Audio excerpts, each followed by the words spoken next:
Aizawl Peak kan tlo le nga lu do na hian hei gate entry an lo khona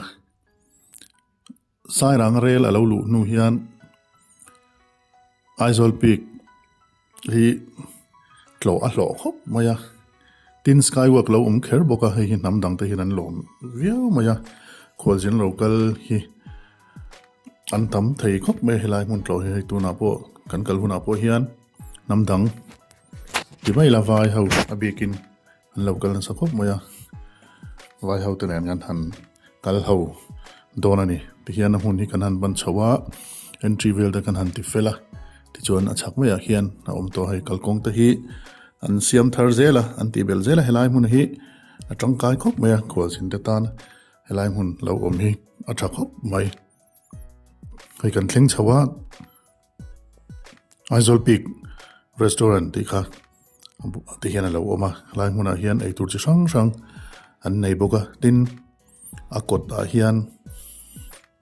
Aizawl alang thei Aizawl ko thlir theina a kot a sir lampanga hian kan mazon phei ason hei kan enanga ta son conference na mun turang chi te program engoni function an man theina turang chi kha thiang son sulai son an lo siam boka stage vel te ti khan an siama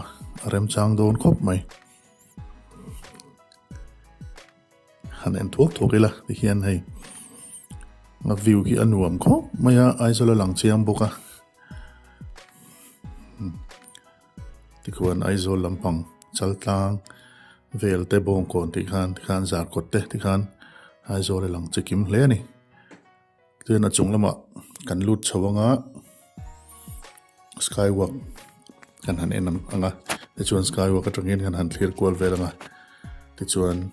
helai hun kan tlo chu toite hut kan man chu kan du tok le mayanga tuna top lama drone footage te kan thlir le zoi bok ton ania